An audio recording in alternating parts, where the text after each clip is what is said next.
This year marks 25 years that Pokemon has been around since its debut in 1996. And if you've been around the franchise since the beginning like I have, you probably have felt really old just now after hearing me say that. Yeesh. To see how far the franchise has come from the days of the Game Boy to the Nintendo Switch is an amazing feat to say the least. While the topic of which generation is the best is often debated in the fandom, there is one in particular that should not ever be overlooked, and how so many features that were introduced during this time are mainstays of the franchise to this day.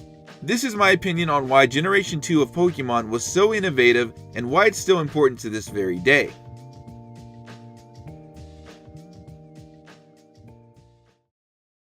Pokemon Gold and Silver were released in Japan on November 21st, 1999, while the US release came nearly a year later on October 15th, 2000. An updated version of these two games, Pokemon Crystal, which I would like to call it the Generation 2 equivalent of Pokemon Yellow, was released in Japan on December 14th, 2000, and in the US on July 29th, 2001. You begin your journey in New Bark Town as you run an errand for Professor Elm, who supplies you with the starter Pokemon, as you make your way to visit Mr. Pokemon's house to retrieve an egg for Professor Elm to study. When you reach your destination, you also meet Professor Oak, who entrusts you with the Pokédex and suggests you should capture many different kinds of Pokemon, also noting your relationship with your starter Pokemon. After running into a boy who stole one of the other starter Pokemon from Professor Elm, you complete your task and give the egg to Professor Elm to study. The professor encourages you to keep your Pokemon and to travel the entire region of Johto to defeat the gym leaders and to eventually challenge the Elite Four to become the Pokemon champion. Along the way, you encounter Team Rocket, who is now reformed after the prior events of Generation 1, which took place 3 years ago. Team Rocket's first plot is to capture Slowpoke and chop off their tails and sell them on the black market. Their next plot is seen at the Lake of Rage in Mahogany Town, as they are using a machine to brainwash Pokemon and force the Magikarp to evolve in the lake. This plot is foiled with the help of a trainer named Lance, and after beating the gym leader of Mahogany Town, Team Rocket takes over the radio tower in Goldenrod City in order to connect with the organization's previous leader Giovanni, who disappeared after his defeat 3 years ago. After stopping them in Goldenrod City, outside of one lone member who you encounter later on, they disband and are not heard from again. After making your way to the Pokemon League and battling through the Elite Four, you once again run into Lance, who reveals himself as the Pokemon champion. After defeating him and becoming the new champion, when loading your save file, Professor Elm gives you a new task. Explore the region of Kanto, the same region from Generation 1. There are some changes that have occurred in many towns from the past 3 years, such as the closure of the Safari Zone in Fuchsia City, the eruption of the volcano on Cinnabar Island that leaves only a Pokemon Center, and most of Viridian Forest gone, with a much smaller maze in its place. After defeating this region's 8 gym leaders, Professor Oak allows you to visit Mount Silver, where you find Red, the previous champion and protagonist of Generation 1, awaiting your challenge. After defeating Red, the credits roll once more, and from here, you can either continue to complete your Pokédex or explore the game and do as you please. What made Generation 2 so innovative?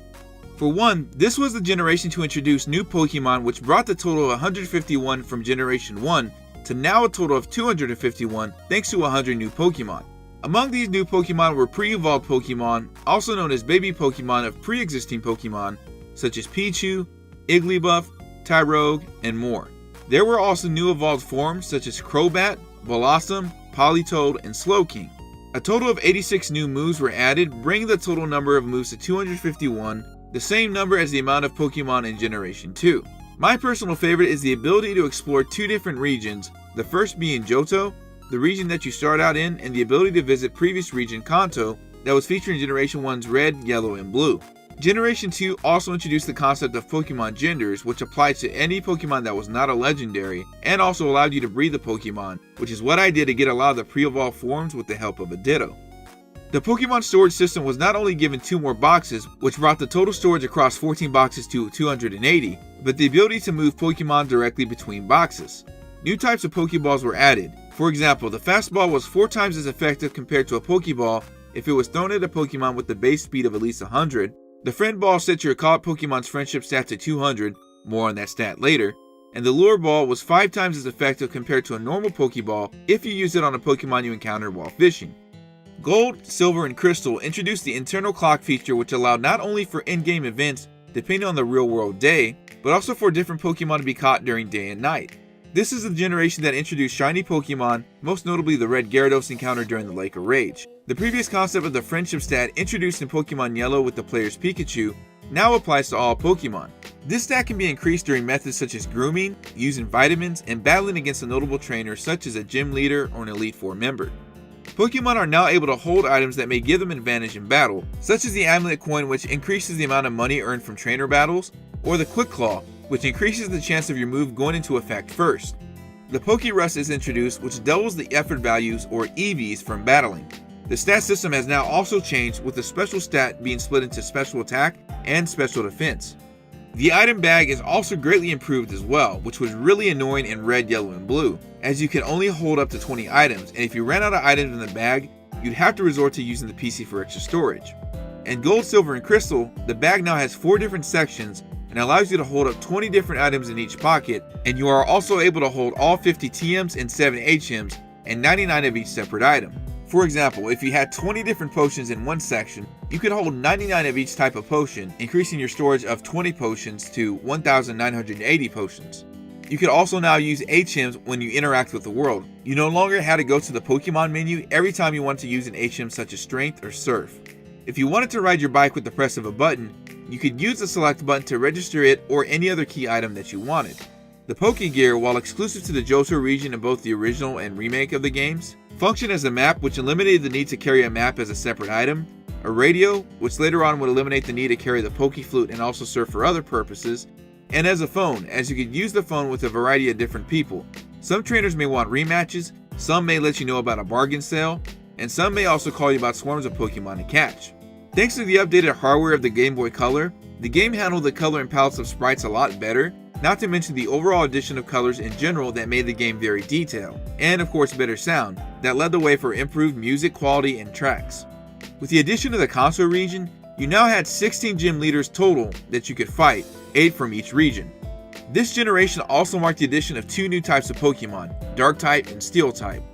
Gold, Silver, and Crystal were responsible for starting the trend of featuring legendary Pokemon on the box of the Art of the Core series in the games, as seen in later generations. If you owned Pokemon Stadium 2 at the time, with the help of a transfer pack, you could use your Pokemon to participate in battles and even play your game on the big screen. When Pokemon Crystal launched, even more innovations came along, such as the ability to play as a girl. Cue Professor Oak meme here. Animations for Pokemon were added when they were encountered or sent from their Pokeballs. Crystal also introduced the Move Tutor, something you only saw US-wise in the English release of Pokemon Stadium. The Battle Tower was also introduced for the first time, and even allowed for online battles and trading through the mobile system Game Boy, a paid online service in the Japanese version of Crystal, which was used by connecting a compatible Japanese mobile phone via the mobile Game Boy adapter. You can now also catch event Pokemon instead of attaining them solely by trade. Legendary Pokemon had a unique theme for the first time, and Crystal also incorporated legendary Pokemon into the plot, such as Suicune. Interesting enough, this was the only generation that allowed you to trade with a previous generation, as long as that Pokemon existed in Generation 1, thanks to Bill's invention of the time capsule, and also the only generation that starter Pokemon when you received them held items. There were some things that Generation 2 did lack, such as no new fossil Pokemon, meaning if you wanted Pokemon such as Kabuto, Ammonite, and Aerodactyl, you had to make a trade with someone who had them via Generation 1. There was also no Safari Zone, as the Warden is on vacation storyline wise, and there was no way to move Pokemon forward from this generation to Generation 3. Here are some of my favorite things about this generation. The first being the music. There were so many notable tunes, whether it was New Bark Town, the Champion and Red battle theme, Dark Cave, or if it was the awesome remixes of the Kanto region, such as Lavender Town now having a calm theme, and the nice remix of Route 2 that pays tribute to Viridian Forest. The expansion of the character of Lance in this generation was also a nice touch, as I recognized him as a previous Elite Four member. I was lucky enough to own Gold and Yellow around the same time when these games were brand new, and it was an awesome moment of being able to battle alongside him, and then running into him later at the Pokemon League. When shiny Pokemon were introduced, I always made it an effort to catch the red Gyarados in the Lake of Rage, and also use it in my party, every single save file I ever made. While I was not a huge fan of the anime, as I was more interested in living the adventure than watching it, I did recognize Togepi, and it was awesome being able to use it in my own party, and evolving it into a Togetic through the friendship stat. The fact that you could also visit Kanto was an amazing addition and pretty innovative for the time, given the limitation of the Game Boy Color compared to consoles now. There's also nothing that compares to finding Red at the top of Mount Silver and hearing that music kick in every single time, and seeing how high his Pokemon are as far as their levels, you know it's going to be an epic battle with a legendary trainer. Last but not least, Totodile is my favorite starter of all time, so every time I would start a new save file, I would always pick it and name it Crocky. I touched upon it before, but I definitely have to talk about the remake Heart Gold and Soul Silver, which came out in 2010. This remake was everything I hoped for and much more. It did so much justice to the original game. For one, you can now have any Pokemon that you wanted to follow in the overworld outside of certain situations, bringing back a sorely missed feature from Pokemon Yellow. You can also interact with Pokemon and they may sometimes give you an item or tell you how they feel. You are also able to capture other generation legendaries such as Kyogre, Groudon, Rayquaza, Latios, Latias, Zapdos, Articuno, Moltres, and Mewtwo. The last 4 that I just mentioned you were only able to attain if you traded them from Generation 1 to Generation 2. If you bought an original copy of Heart Gold and Soul Silver at the time, you got a Pokewalker, a pedometer that allowed you to link the 2 games and also the ability to hold a Pokemon. If you stored a Pokemon in the Pokewalker, the more you walked, the higher the experience you would gain it, and the friendship increased also as you walked. You can also catch Pokemon in areas only available to the Pokewalker and transfer them to the main game. Professor Oak and Steven Stone will both give you a starter from the respective regions if you defeat Red. A nice little feature and what I think is a nod to Pokemon Snap is that you can take certain photos to commemorate an event in either Johto or Kanto. The breeding system is improved in Heart Gold and Soul Silver, where one of the 3 random IVs are inherited by the offspring can be guaranteed if a parent holds a power item, such as a power anklet, power band, etc. One of my favorite personal additions is that Silver, your rival, is confirmed to be Giovanni's son through an event-related encounter with Celebi. You travel back in time and witness his abandonment by Giovanni, and then go on to fight Giovanni, preventing him from answering the call by the new Team Rocket at the Goldenrod radio tower. A nice addition is the ability to now fly to the Pokemon League reception gate in either Kanto or Johto. If you happen to knock out a special Pokemon such as Sudowoodo, they will respawn in their respective location after defeating the Elite Four, if you made it faint before you could catch it. This also applies to legendaries such as Ho-Oh or Lugia. As mentioned above, regional Pokemon such as the legendary birds are now available in this version. You can find Obanite or Kabuto depending on your version at the Ruins of Alph. You can find Mewtwo in the Cerulean Cave, and you can have your pick of Charmander, Bulbasaur, or Squirtle from Professor Oak after defeating Red. This was a very nice fix as these Pokemon you can only obtain in Generation 2 if you traded them from Generation 1.